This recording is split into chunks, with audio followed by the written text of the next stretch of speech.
قتیبہ بن سعید نے بیان کیا، انہوں نے کہا ہم کو جریر بن عبد الحمید نے، انہوں نے عامش سے، انہوں نے ابراہیم نخعی سے، انہوں نے علقمہ سے، انہوں نے عبداللہ بن مسعود رضی اللہ عنہ سے، انہوں نے کہا جب سورہ انعام کی یہ آیت اتری، جو لوگ ایمان لائے اور انہوں نے ایمان کو گناہ سے آلود نہیں کیا یعنی ظلم سے، تو آن حضرت صلی اللہ علیہ وسلم کے صحابہ رضی اللہ عنہم کو بہت گراں گزری۔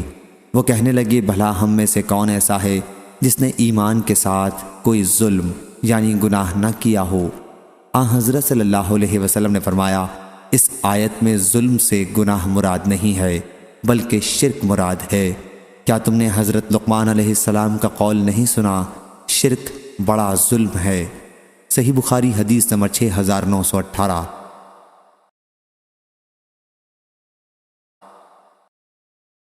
عبد الرحمن بن ابی بکرہ نے بیان کیا، انہوں نے اپنے والد ابو بکرہ رضی اللہ عنہ صحابی سے، انہوں نے کہا کہ حضرت صلی اللہ علیہ وسلم نے فرمایا بڑے سے بڑا گناہ اللہ تعالیٰ کے ساتھ شرک کرنا ہے، اور ماں باپ کو ستانا، ان کی نافرمانی کرنا، اور جھوٹی گواہی دینا، جھوٹی گواہی دینا، جھوٹی گواہی دینا، 3 بار یہی فرمایا یا یوں فرمایا، اور جھوٹ بولنا برابر بار بار آپ یہی فرماتے رہے، یہاں تک کہ ہم نے آرزو کی کہ کاش آپ خاموش ہو رہتے۔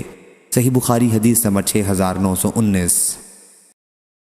شیبان نحوی نے خبر دی، انہوں نے فراس بن یحییٰ سے، انہوں نے عامر شعبی سے، انہوں نے عبداللہ بن عمرو بن عاص رضی اللہ عنہ سے، انہوں نے کہا ایک گنوار نام نامعلوم حضرت صلی اللہ علیہ وسلم کے پاس آیا، کہنے لگا یا رسول اللہ صلی اللہ علیہ وسلم بڑے بڑے گناہ کون سے ہیں؟ آپ نے فرمایا اللہ کے ساتھ شرک کرنا۔ اس نے پوچھا پھر کون سا گناہ؟ آپ نے فرمایا ماں باپ کو ستانا۔ پوچھا پھر کون سا گناہ؟ آپ نے فرمایا غموس قسم کھانا۔ عبداللہ بن عمرو رضی اللہ عنہ نے کہا میں نے عرض کیا یا رسول اللہ صلی اللہ علیہ وسلم غموس قسم کیا ہے؟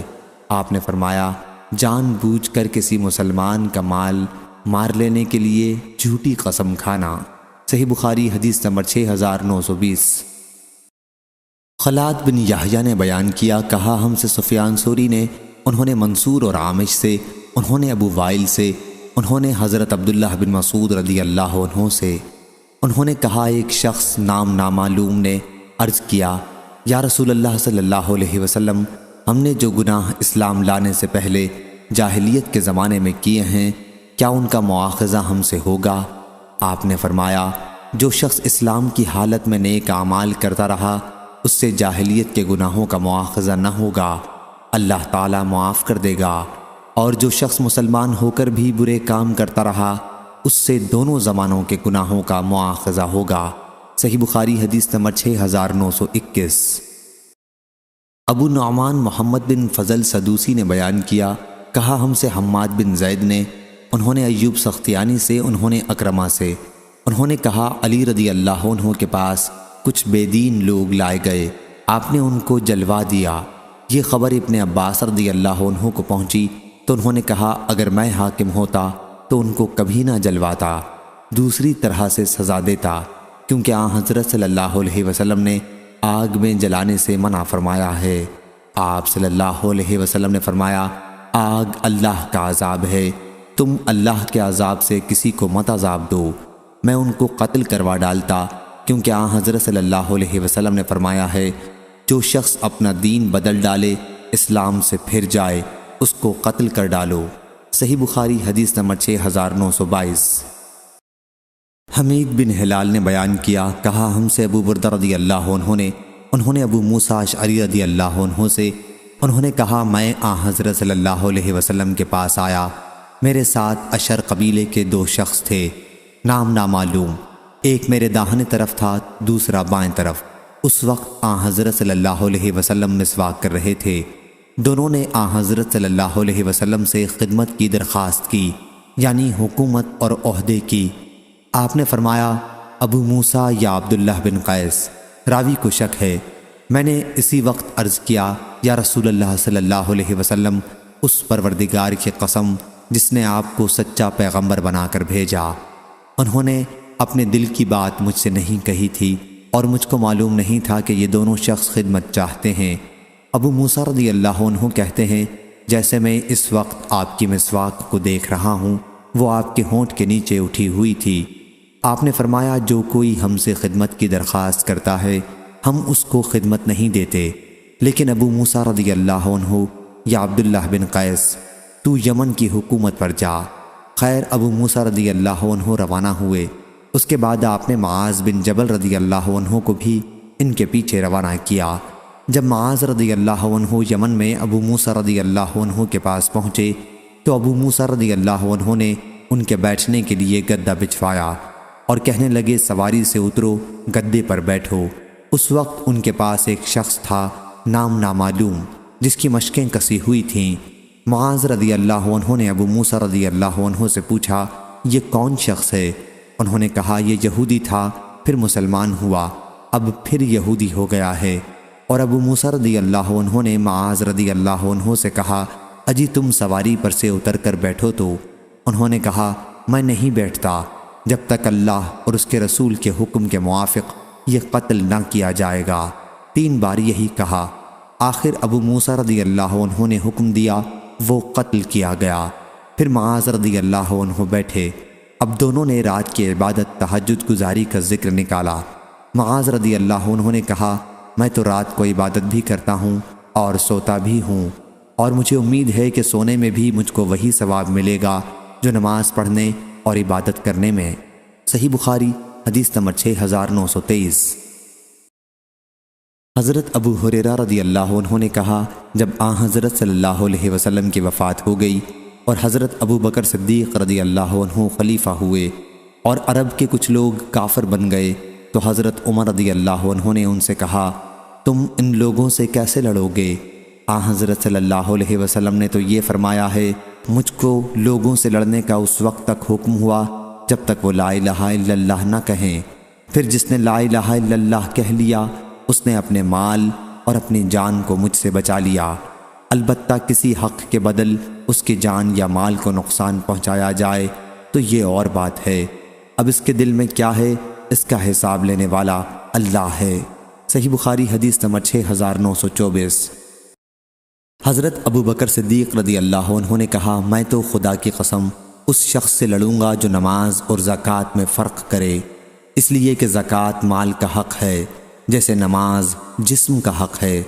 خدا کی قسم اگر یہ لوگ مجھ کو ایک بکری کا بچہ نہ دیں گے جو حضرت صلی اللہ علیہ وسلم کو دیا کرتے تھے تو میں اس کے نہ دینے پر ان سے لڑوں گا۔ حضرت عمر رضی اللہ عنہ نے کہا قسم خدا کی اس کے بعد میں سمجھ گیا کہ ابو بکر رضی اللہ عنہ کے دل میں جو لڑائی کا ارادہ ہوا ہے یہ اللہ نے ان کے دل میں ڈالا ہے، اور میں پہچان گیا کہ ابو بکر رضی اللہ عنہ کی رائے حق ہے۔ صحیح بخاری حدیث نمبر 6925۔ عبداللہ بن مبارک نے خبر دی کہا ہم کو شعبہ بن حجاج نے، انہوں نے حشام بن زید بن انس بن مالک سے، وہ کہتے تھے میں نے اپنے دادا انس بن مالک رضی اللہ عنہ سے سنا، وہ کہتے تھے ایک یہودی حضرت صلی اللہ علیہ وسلم پر گزرا، کہنے لگا السلام علیکہ یعنی تم مرو۔ حضرت صلی اللہ علیہ وسلم نے جواب میں صرف وعلیک کہا تو بھی مرے گا۔ پھر آپ نے صحابہ رضی اللہ عنہم سے فرمایا تم کو معلوم ہوا اس نے کیا کہا؟ اس نے السلام علیکہ کہا۔ صحابہ رضی اللہ عنہم نے عرض کیا یا رسول اللہ حکم ہو تو اس کو مار ڈالیں۔ آپ صلی اللہ علیہ وسلم نے فرمایا نہیں، جب کتاب والے یہود اور نصارہ تم کو سلام کیا کریں تو تم بھی یہی کہا کرو وعلیکم۔ صحیح بخاری حدیث نمبر 6926۔ ابو نعیم نے بیان کیا انہوں نے سفیان بن عینہ سے، انہوں نے زہری سے، انہوں نے عروہ سے، انہوں نے حضرت عائشہ رضی اللہ عنہا سے، انہوں نے کہا یہود میں سے چند لوگوں نے حضرت صلی اللہ علیہ وسلم کے پاس آنے کی اجازت چاہی، جب آئے تو کہنے لگے السلام علیکہ، میں نے جواب میں یوں کہا علیک السلام واللعنہ۔ حضرت صلی اللہ علیہ وسلم نے فرمایا اے عائشہ رضی اللہ عنہا اللہ تعالیٰ نرمی کرتا ہے اور ہر کام میں نرمی کو پسند کرتا ہے۔ میں نے کہا یا رسول اللہ صلی اللہ علیہ وسلم کیا آپ نے ان کا کہنا نہیں سنا؟ آپ نے فرمایا میں نے بھی تو جواب دے دیا وعلیکم۔ صحیح بخاری حدیث نمبر 6927۔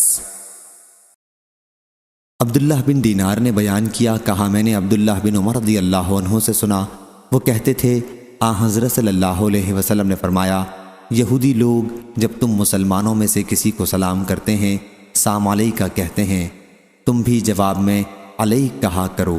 صحیح بخاری حدیث نمبر 6928۔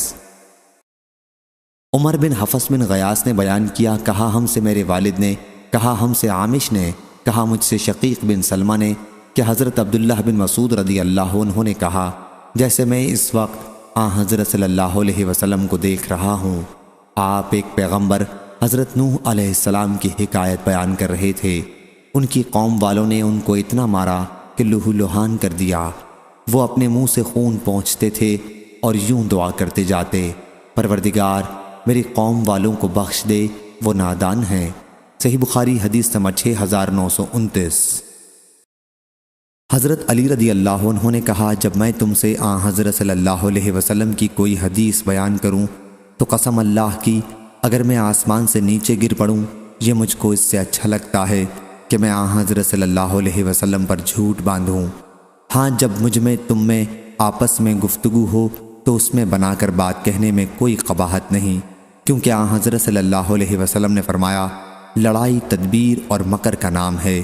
دیکھو میں نے حضرت صلی اللہ علیہ وسلم سے سنا ہے، آپ فرماتے تھے اخیر زمانہ قریب ہے جب ایسے لوگ مسلمانوں میں نکلیں گے جو نو عمر بے وقوف ہوں گے، ان کی عقل میں فطور ہوگا۔ ظاہر میں تو ساری خلق کے کلاموں میں جو بہتر ہے یعنی حدیث شریف وہ پڑھیں گے، مگر در حقیقت ایمان کا نور ان کے حلق تلے نہیں اترے گا۔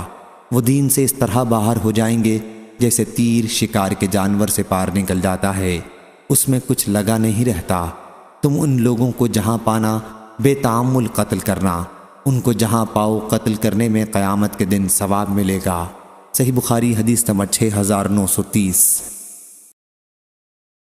محمد بن ابراہیم تیمی نے خبر دی، انہوں نے ابو سلمہ بن عبد الرحمن اور عطا بن یسار سے، وہ دونوں حضرت ابو سعید خدری رضی اللہ عنہ کے پاس آئے اور ان سے پوچھا کیا تم نے حروریہ کے باب میں کچھ حضرت صلی اللہ علیہ وسلم سے سنا ہے؟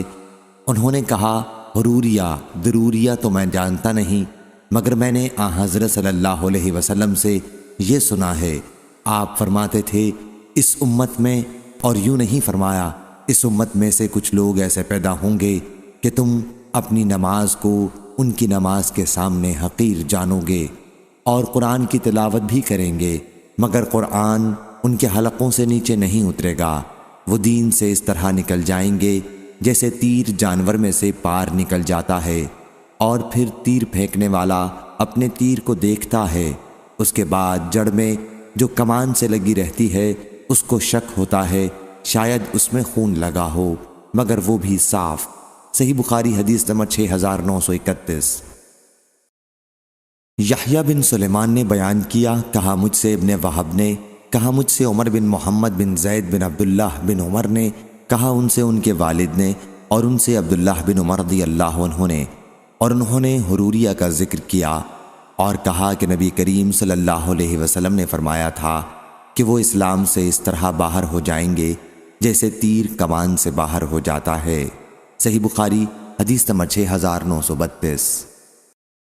ابو سعید رضی اللہ عنہ نے بیان کیا کہ نبی کریم صلی اللہ علیہ وسلم تقسیم فرما رہے تھے کہ عبداللہ بن ذی الخویسرہ تمیمی آیا اور کہا یا رسول اللہ صلی اللہ علیہ وسلم انصاف کیجئے۔ حضرت صلی اللہ علیہ وسلم نے فرمایا افسوس اگر میں انصاف نہیں کروں گا تو اور کون کرے گا؟ اس پر حضرت عمر بن خطاب رضی اللہ عنہ نے کہا مجھے اجازت دیجئے کہ میں اس کی گردن مار دوں۔ حضرت صلی اللہ علیہ وسلم نے فرمایا نہیں، اس کے کچھ ایسے ساتھی ہوں گے کہ ان کی نماز اور روزے کے سامنے تم اپنی نماز اور روزے کو حقیر سمجھو گے، لیکن وہ دین سے اس طرح باہر ہو جائیں گے جس طرح تیر جانور میں سے باہر نکل جاتا ہے۔ تیر کے پر کو دیکھا جائے لیکن اس پر کوئی نشان نہیں، پھر اس پیکان کو دیکھا جائے اور وہاں بھی کوئی نشان نہیں، پھر اس کی باڑ کو دیکھا جائے اور یہاں بھی کوئی نشان نہیں، پھر اس کے لکڑی کو دیکھا جائے اور وہاں بھی کوئی نشان نہیں، کیونکہ وہ جانور کے جسم پر تیر چلایا گیا تھا، لید، گوبر اور خون سب سے آگے بے داغ نکل گیا۔ اسی طرح وہ لوگ اسلام سے صاف نکل جائیں گے۔ ان کی نشانی ایک مرد ہوگا جس کا ایک ہاتھ عورت کی چھاتی کی طرح، یا یوں فرمایا کہ گوشت کے تھل تھل کرتے لوتھڑے کی طرح ہوگا۔ یہ لوگ مسلمانوں کے پھوٹ کے زمانے میں پیدا ہوں گے۔ حضرت ابو سعید خدری رضی اللہ عنہ نے کہا کہ میں گواہی دیتا ہوں کہ میں نے یہ حدیث نبی کریم صلی اللہ علیہ وسلم سے سنی ہے، اور میں گواہی دیتا ہوں کہ حضرت علی رضی اللہ عنہ نے نہروان میں ان سے جنگ کی تھی، اور میں اس جنگ میں ان کے ساتھ تھا، اور ان کے پاس ان لوگوں کے ایک شخص کو قیدی بنا کر لایا گیا تو اس میں وہی تمام چیزیں تھیں جو نبی کریم صلی اللہ علیہ وسلم نے بیان فرمائی تھیں۔ راوی نے بیان کیا کہ پھر قرآن مجید کی یہ آیت نازل ہوئی کہ ان میں سے بعض وہ ہیں جو آپ کے صدقات کی تقسیم میں عیب پکڑتے ہیں۔ صحیح بخاری حدیث نمبر 6933۔